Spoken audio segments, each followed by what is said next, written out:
स्वागत है सभी अभ्यर्थियों का एक बार फिर से संभवी आईएएस एकेडमी में। साथियों, जैसा कि आपको ज्ञात है, यहाँ पर हम मध्य प्रदेश से संबंधित जितने भी महत्वपूर्ण टॉपिक हैं उनको हल कर रहे हैं। तो इसी क्रम में हमने मध्य प्रदेश की ज्योग्राफी में मध्य प्रदेश का सामान्य परिचय, मध्य प्रदेश का गठन, मध्य प्रदेश में चट्टानें और मध्य प्रदेश का भौतिक विभाजन देख लिया था, जिसमें हमने मध्य उच्च प्रदेश से संबंधित जितने भी महत्वपूर्ण जो टॉपिक थे, जिसमें मालवा का पठार, मध्य भारत का पठार और बुंदेलखंड का पठार देख लिया था। आज हमको उसके आगे की बातों को देखना है, आगे के बिंदुओं को देखना है। तो आइए शुरुआत करते हैं मध्य प्रदेश के भौतिक विभाजन की। ठीक है, एक बार देख लीजिए आप कहाँ तक हम पहुँच चुके हैं भौतिक विभाजन में। ठीक है, तो भौतिक विभाजन में ठीक है हमने यहाँ तक पहुँच चुके हैं, मालवा का पठार, मध्य भारत का पठार, बुंदेलखंड का पठार, रीवा पन्ना का पठार। आज हमको जानना है नर्मदा सोन घाटी, सतपुड़ा मैकल श्रेणी और पूर्वी पठार के बारे में। ठीक है, तो आइए शुरुआत करते हैं नर्मदा सोन घाटी की। ठीक है, नर्मदा सोन घाटी। ठीक है, नर्मदा सोन घाटी में आपको किन चीज़ों को याद रखना है, तो वही चीज़ें हैं आपकी। ठीक है, स्थिति है, निर्माण है, क्षेत्रफल, जिले, जलवायु, वर्षा, वन और मृदा। ठीक है, तो इसमें सबसे पहले बताइए नर्मदा सोन घाटी या नर्मदा घाटी मध्य प्रदेश में कहाँ स्थित है, कहाँ पर उसकी लोकेशन है। तो हम बता सकते हैं, ठीक है, हाँ, मालवा के पठार के दक्षिण में, सतपुड़ा मैकल श्रेणी के उत्तर में। ठीक है, ये फैली हुई है। कहाँ तक है ये नर्मदा घाटी, तो ये फैली है, ठीक है, अरब सागर यहाँ तक है ना, आखिरी तक। ठीक है, अब यहाँ कोई अरावली नहीं इस तरह का। और इसके पूर्व में कौन सा पठार है, तो बघेलखंड का पठार या पूर्वी पठार। ठीक है, ये कौन सा पठार है, ये वाला पूर्वी पठार है ना। पूर्वी पठार का एक पठार छोटा सा यहाँ पे बघेलखंड का पठार। यहीं पे कौन से और पठार है, तो छोटा नागपुर का पठार है। ठीक है, दक्षिण की तरफ है यहाँ पर दंडकारण्य का पठार। ठीक है, तो वो नहीं याद रखना आपको, केवल इतना याद रखना कि बघेलखंड के पठार के, ठीक है, इसमें है, पश्चिम में है ये। ठीक है, इसके उत्तर में रीवा पन्ना का पठार भी है। ठीक है, तो ये हो गई इसकी स्थिति। ठीक है, दूसरा, ठीक है, दूसरा बिंदु है निर्माण। ठीक है, तो बताइए, हमने बताया था आपको ये वाला जो क्षेत्र है नीचे वाला, ठीक है, ये बना हुआ है ठीक है, ज्वालामुखी क्रिया के बाद जो बेसाल्टिक चट्टानें हमारी, ठीक है, जमी, ठीक है, उससे ये वाले क्षेत्र का निर्माण हुआ। ठीक है, तो यहाँ पे भी देखिए आप, बेसाल्टिक चट्टानें यहाँ मिल जाएंगी, यहाँ मिल जाएंगी, यहाँ मिल जाएंगी। मतलब मध्य प्रदेश का जो पश्चिमी वाला भाग है वो सभी बेसाल्टिक चट्टानों से बना हुआ है। तो नर्मदा सोन घाटी का जो पश्चिमी भाग है, पश्चिमी हिस्सा, ठीक है, वो कैसे बना हुआ है, ठीक है, बेसाल्ट चट्टानों से। ठीक है, बेसाल्ट चट्टानें। ठीक है, साथ ही जो पूर्वी वाला भाग है, ठीक है, यहाँ पे कुछ मात्रा में आपको, ठीक है, कैमूर की पहाड़ियाँ भी मिल जाएंगी। तो कैमूर किसका हिस्सा है, तो विंध्यन पहाड़ियों का हिस्सा है। ठीक है, तो विंध्यन पहाड़ियाँ बहुत कम मात्रा में मिलेंगी। मुख्य रूप से कौन सी चट्टानें मिलेंगी आपको, तो बेसाल्टिक चट्टानें मिल जाएंगी। ठीक है, और इस तरह पाएंगे आप पूर्वी मध्य प्रदेश में, यहाँ वाले क्षेत्र में। तो यहाँ वाले क्षेत्र में हमने बताया था आपको, यहाँ पे कौन सी धारवाड़ चट्टानें भी देखने को मिलती हैं। ठीक है, तो वैसे नर्मदा घाटी के दक्षिण में है धारवाड़ चट्टानें। ठीक है, गोंडवाना क्रम की चट्टानें मिल जाएंगी। कौन सी चट्टानें मिल जाएंगी, ठीक है, तो पूरब में, ठीक है, गोंडवाना चट्टानें भी कुछ हिस्से में मिल जाएंगी। ठीक है, तो विंध्यन प्लस गोंडवाना चट्टानें आपको देखने को मिलती हैं। ठीक है, बात करें इसके क्षेत्रफल की, तो कितना है इसका क्षेत्रफल बताओ। ठीक है, नर्मदा सोन घाटी, हाँ, तो 26% क्या है इसका क्षेत्रफल है। ठीक है, हमने जाना था सबसे बड़ा जो हमारा भूभाग है उसका क्षेत्रफल कितना है, वो है 28%, वो है मालवा का पठार। उसके बाद नर्मदा घाटी 26, उसके बाद 11% है हमारा सतपुड़ा मैकल श्रेणी। उसके बाद 10.6% है कौन सा, मध्य भारत का पठार। उसके बाद 10.3% है रीवा पन्ना का पठार। उसके बाद 7.7 है बुंदेलखंड का पठार। और सबसे छोटा है बघेलखंड का पठार। ठीक है, 7% है, 6.9%। ठीक है, तो ये पूरा क्रम है उसका। ठीक है, जिले की हम बात करें, ठीक है, तो जहाँ जहाँ से ये नर्मदा नदी निकली है उसके आसपास के सभी जिले, ठीक है, अनूपपुर से वहाँ से चालू करेंगे हम, कहाँ तक, यहाँ पे अलीराजपुर झाबुआ तक, है ना। जितने भी जिले हैं वो सब इनके नाम बता देना है, तो वो जिले इसके अंतर्गत आ जाएंगे। ठीक है, इसकी बात करें जलवायु की, ठीक है, तो जलवायु अभी हमने इसके पहले बताया था आपको, रीवा पन्ना का पठार वो कैसा था, पर्वतीय पठार था। ये क्या है, ये है घाटी। तो घाटी और पर्वत एक दूसरे के कैसे होते हैं, अपोजिट होते कि नहीं। तो जलवायु भी एक दूसरे के कैसी रहेगी, अपोजिट रहेगी। तो देखो यहाँ पे, ठीक है, गर्मियों के समय क्या होगा, ठीक है, ग्रीष्म ऋतु में, ठीक है, गर्मी पड़ेगी बहुत ज़्यादा। और ठंडियों में क्या होगा, शीत ऋतु में, ठीक है, शीत ऋतु में ठंड बहुत कम होगी।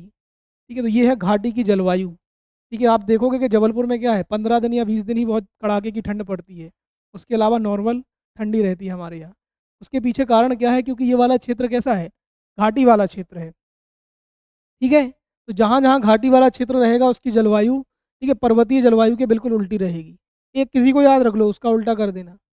हाँ, ठीक है। वर्षा की हम बात करें तो वर्षा कितनी होगी, तो वर्षा देखो, जो पश्चिमी भाग है हमारा, यहाँ पे 75 सेंटीमीटर, बीच वाले भाग में 100 सेंटीमीटर और पूरब वाले भाग में 125+ सेंटीमीटर। ठीक है, तो वर्षा 75, ठीक है, 100 और 125+। ठीक है, ये पश्चिम, ये मध्य और ये, ठीक है, बीच वाले भाग में वर्षा हो जाएगी। ठीक है, बात करें वनों की, तो यहाँ पे मिलने वाले वन हो जाएंगे उष्ण कटिबंधीय शुष्क वन, शुष्क वन। ठीक है, जो 75 सेंटीमीटर में मिल रहे होंगे। ठीक है, और 100 से 125 वाले क्षेत्र में कौन से मिल जाएंगे, उष्ण कटिबंधीय आर्द्र वन, है ना। ठीक है, तो दोनों प्रकार के वन मिलेंगे। जो पश्चिमी भाग में मिलने वाले वन है वो हो जाएंगे तेंदुपत्ता, ठीक है, बांस, ठीक है, तेंदुपत्ता, शीशम, महुआ, उस तरह के वन।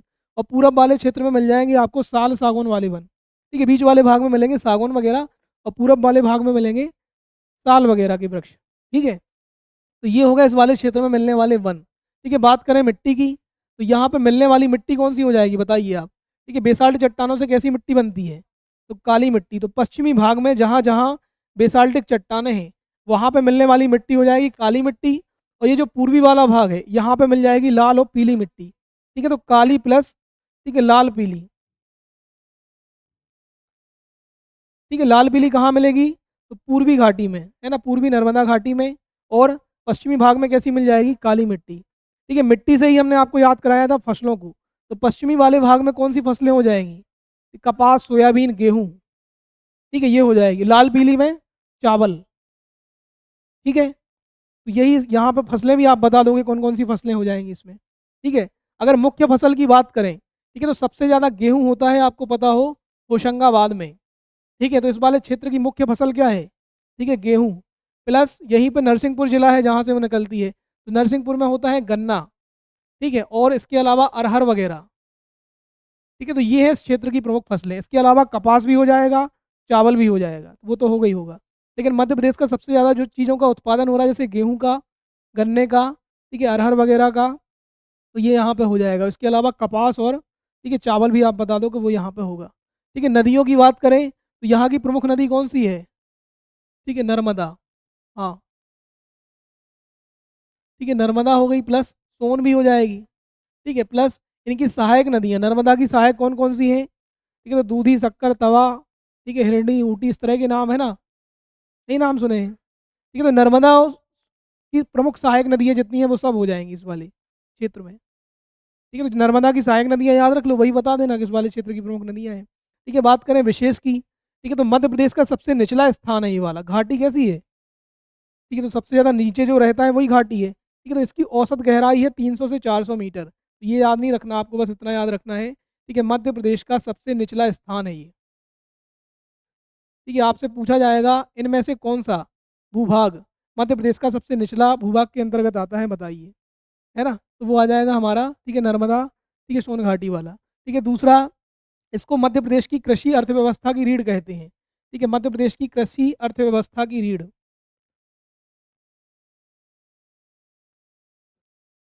ठीक है, क्यों कहते होंगे बताइए। ठीक है, क्योंकि मध्य प्रदेश, ठीक है, इस वाले क्षेत्र से आप देखोगे ना, ठीक है, तो लगभग 50 के आसपास नदियां हैं। एक तो नर्मदा है और 40-41 उसकी सहायक नदियां हैं। ठीक है, तो जहाँ जहाँ से ये नदियाँ जाएंगी उस वाले पूरे वाले भाग को क्या है, सिंचित करते जाएंगी।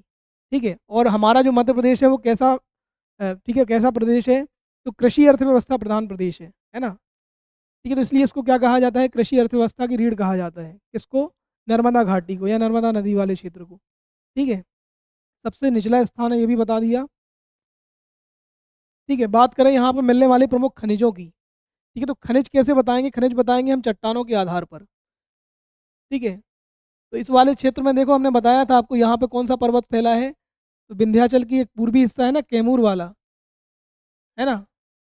भांडेर तो यहाँ पे है, ठीक है, यहाँ पूरब में बात कर रहे हैं हम, कैमूर है ना। ठीक है, तो विंध्याचल पर्वत में कौन कौन से, विंध्यन में जो खनिज मिलते हैं उनका नाम है चूना पत्थर। ठीक है, कौन कौन से खनिज हैं, चूना पत्थर, संगमरमर। ठीक है, तो जबलपुर कटनी वाले क्षेत्र में मिलता है ना, चूना मिलता है कटनी में, यहाँ पे संगमरमर मिलता है। ठीक है, इस तरह के खनिज मिलेंगे। इसके अलावा लौह अयस्क भी यहाँ पे मिल जाएगा। हाँ, ठीक है, लोहा वगैरह भी मिल जाएगा। ठीक है, इसके अलावा जो पश्चिमी मध्य प्रदेश है हमारा, ये वाला जो क्षेत्र है यहाँ पे मिल जाता है आपको रॉक फॉस्फेट। ठीक है, एस्बेस्टॉस रॉक फॉस्फेट वगैरह कहाँ पे मिलता है? झाबुआ अलीराजपुर वाले क्षेत्र में। ठीक है, तो ये हो गया यहाँ के प्रमुख खनिज। ठीक है, खनिज हम अलग से पढ़ेंगे। ठीक है, खनिज का एक पूरा चैप्टर रहेगा, तो उसमें उसको जानेंगे। ठीक है, बाकी जो टंगस्टन वगैरह है तो वो होशंगाबाद वगैरह में मिल जाता है। ठीक है, तो इसमें केवल इतना ही याद रखो, अब सब कुछ इसी में जोड़ोगे तो नहीं हो पाएगा वो। ठीक है, अभी केवल सुनते जाओ बस। ठीक है, तो यहाँ पर हो गई हमारी नर्मदा, ठीक है, घाटी। इसमें कोई किसी को, ठीक है, दिक्कत परेशानी? ठीक है, नेहा, पूछना है कुछ? ठीक है ना, तो आगे बढ़े हम। ठीक है, तो अगला अब हमारा जो बिंदु है वो है सतपुड़ा मैकल श्रेणी। तो अभी तक हम कौन सी चीज़ पढ़ रहे थे? मध्य उच्च प्रदेश। ठीक है, 3 भाग बताए थे हमने, मध्य उच्च प्रदेश, सतपुड़ा मैकल श्रेणी और पूर्वी पठार। मध्य उच्च प्रदेश में 5 हिस्से थे, हमने पाँचों देख लिए। अब हमको पढ़ना है सतपुड़ा, ठीक है, मैकाल श्रेणी। ठीक है, तो वही पहला पॉइंट है, इसकी लोकेशन, अब स्थिति कहाँ पर स्थित है? तो नर्मदा सोन घाटी के दक्षिण में, और इसके दक्षिण में एक और नदी है यहाँ पर, ठीक है, ताप्ती नदी। ठीक है, या इसके दक्षिण में एक पर्वत है जिसका नाम है, कौन सा पर्वत है? अजंता। ठीक है, कौन सी पहाड़ी है यहाँ पर? ठीक है, तो अजंता की पहाड़ियाँ हैं। ठीक है, या ताप्ती नदी घाटी, ऐसा बता दो। ठीक है, ताप्ती नदी घाटी, नर्मदा और, ठीक है, ताप्ती घाटियों के बीच में कौन सा पर्वत स्थित है हमारा? कौन सी श्रेणी स्थित है? तो सतपुड़ा मैकाल श्रेणी है। ठीक है, ठीक है, ऐसा फैला हुआ है। ठीक है, दूसरा भाग है इसका निर्माण। ठीक है, निर्माण कैसे हुआ है? तो जो पश्चिमी भाग है हमने पूरा बताया आपको, जो पूरा पश्चिमी मध्य प्रदेश है, ठीक है, उसकी ज़मीन कैसे बनी है? बेसाल्टिक चट्टानों से। ठीक है, तो इसका जो निर्माण हुआ है, इसका निर्माण भी कैसा हुआ है? जो पश्चिमी भाग का निर्माण है, ठीक है, जो पश्चिम वाला भाग है उसमें कौन सी चट्टानें हैं? ठीक है, बेसाल्ट चट्टानें हैं। ठीक है, प्लस, ठीक है, जो पूरब वाला भाग है, यहाँ वाला, ये वाला जो क्षेत्र आपको दिखाई दे रहा है, यहाँ पे मिलने वाली चट्टानें हैं धारवाड़ चट्टानें। ठीक है, तो यहाँ वाले क्षेत्र में मिल जाएंगी आपको कौन सी चट्टानें? ठीक है, धारवाड़। तो इन दो चट्टानों से इसका क्या हुआ है? ठीक है, निर्माण हुआ है। ठीक है, इसीलिए हमने चट्टानों वाला वीडियो आपको पहले, ठीक है, चट्टान का चैप्टर पहले पढ़ा दिया। चट्टान से बहुत सारी चीज़ें हो रही हैं, उससे खनिज भी पता चल रहे हैं आपको। ठीक है, लोकेशन भी याद हो रही है। ठीक है, तो बेसाल्टिक चट्टानें प्लस धारवाड़ चट्टानें। पूर्वी हिस्से में कौन सी चट्टानें मिलती हैं? ऐसे ही पूछा जाएगा, तो धारवाड़। ठीक है, पश्चिमी हिस्से में कौन सी चट्टानें? तो ठीक है, बेसाल्ट चट्टानें।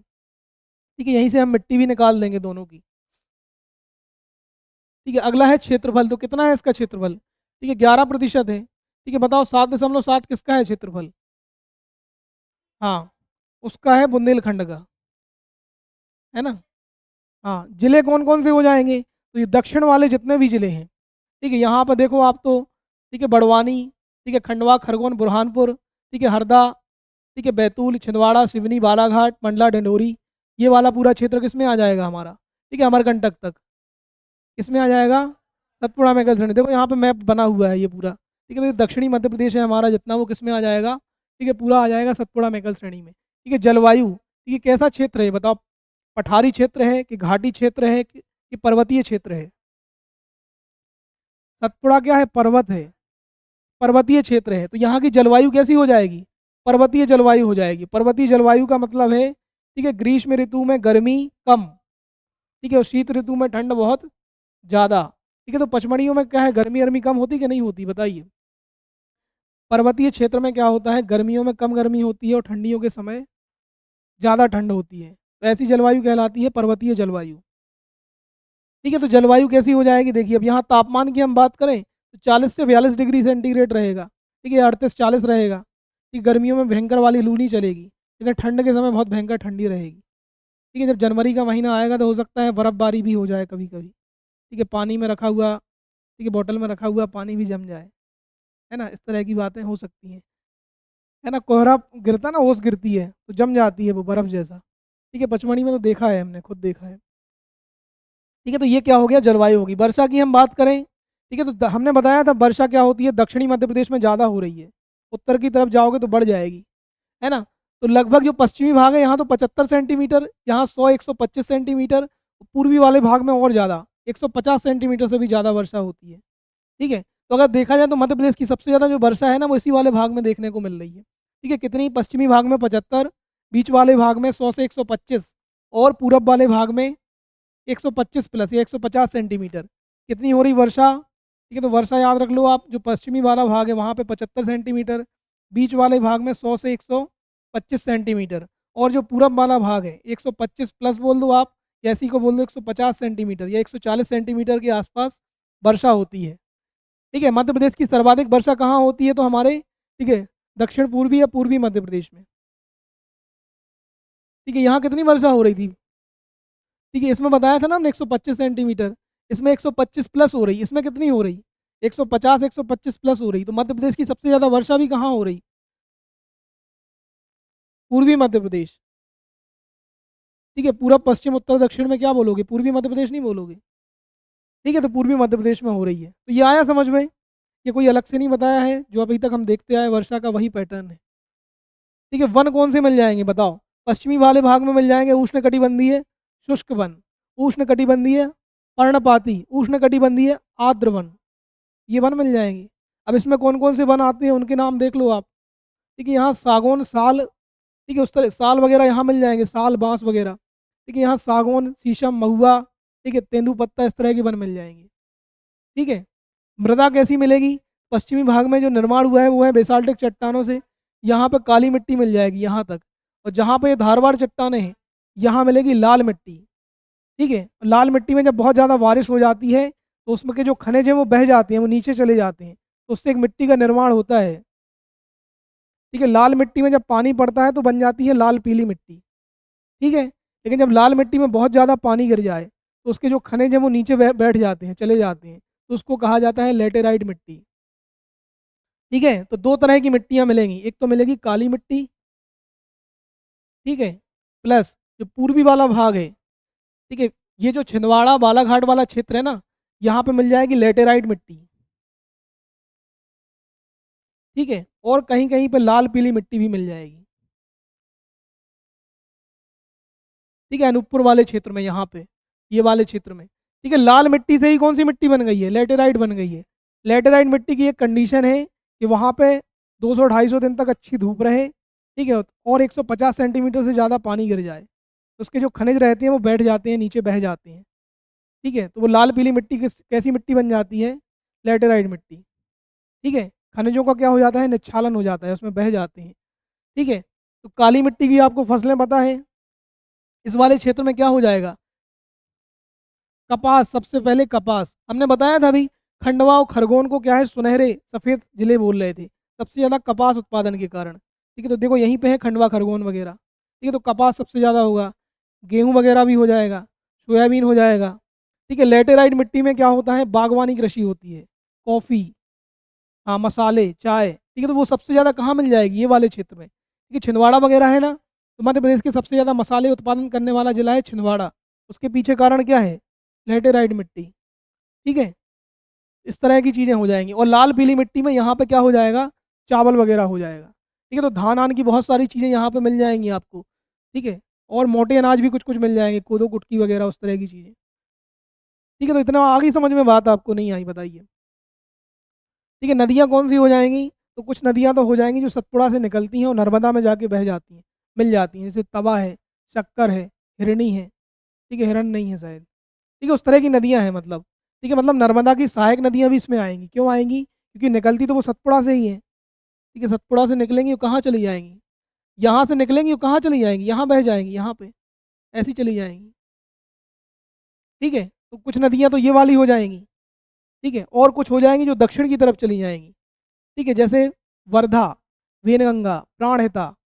ठीक है, ये भी नदियाँ इसमें आ जाएंगी।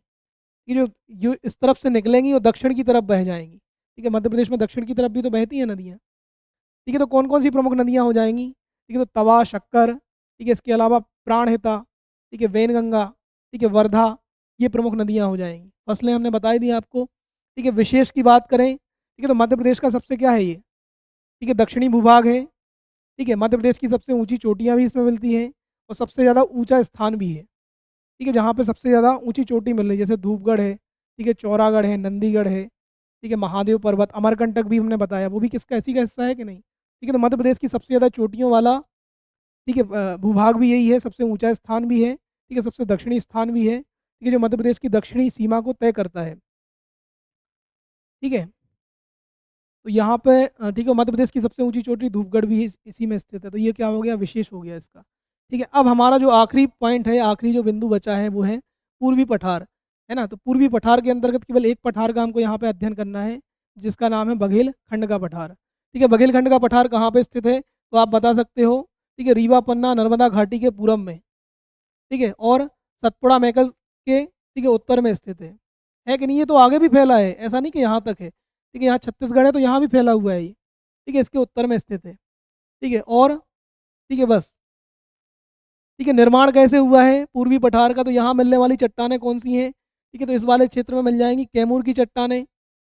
कौन सी चट्टानें मिलेंगी, कैमूर यानी विंध्याचल पर्वत, विंध्यन क्रम की चट्टानें। विंध्यन का कौन सा हिस्सा मिलेगा, कैमूर। ठीक है, प्लस हमने बताया था गोंडवाना चट्टानें भी इस वाले क्षेत्र में मिलती हैं। ठीक, कौन सी चट्टानें हैं, गोंडवाना। ठीक है, और दक्षिण में कौन सी चट्टानें मिल रही, यहाँ बताया था ना, धारवाड़। ठीक है, तो कुछ हिस्से में धारवाड़ भी मिल जाएंगी। ठीक है, तो इन चट्टानों के, ठीक है, कारण इस वाले क्षेत्र का निर्माण हुआ है, या उसकी जो जमीन बनी है वो कैसे बनी हुई है, इन चट्टानों से बनी है, विंध्यन, गोंडवाना और धारवाड़ से। ठीक है, दूसरी बात करें इसके क्षेत्रफल की। ठीक है, तो मध्य प्रदेश का सबसे छोटा, ठीक है, एरिया है। ठीक है, लगभग 7% या 6.9%। ठीक है, जिले की बात करें, ठीक है, तो शहडोल, अनूपपुर, उमरिया, ठीक है, इस तरह के जिले आ जाएंगे पूर्वी क्षेत्र में। ठीक है, रीवा, सीधी, सिंगरौली वाले क्षेत्र। ठीक है, तो ये क्या है हमारा बुंदेलखंड का बघेलखंड का पठार। ठीक है, तो वो जिले हो गए। ठीक है, जलवायु कैसी मिलेगी। ठीक है, तो जलवायु यहाँ भी पर्वतीय जलवायु मिल जाएगी। ठीक है, कैसी मिल जाएगी, ठीक है, पर्वतीय जलवायु मिल जाएगी। ठीक है, गर्मी भी वैसे जैसा रीवा पन्ना का पठार था ना, वो सेम है बघेलखंड का पठार। ठीक है, तो जलवायु जैसी रीवा पन्ना के पठार में थी, वही जलवायु यहाँ पे भी आपको देखने को मिल जाएगी। ठीक है, बात करें वर्षा की। ठीक है, तो वर्षा यहाँ पे 125 सेंटीमीटर से ज़्यादा होगी। ठीक है, वर्षा की परिवर्तनीयता की बात करें तो पश्चिम की तरफ जितने हम बढ़ते जाएंगे, पश्चिम से पूरब की तरफ, तो वर्षा क्या हो जाती है, ठीक है, बढ़ती चली जाती है। ठीक है, तो पश्चिमी भाग में हो सकता है 120 110 सेंटीमीटर हो रही हो। ठीक है, और आगे जाएंगे तो 125 सेंटीमीटर। ठीक है, दक्षिण की तरफ आओगे तो वर्षा और ज़्यादा बढ़ जाएगी, 140 सेंटीमीटर के आसपास भी, ठीक है, देखने को मिलेगी।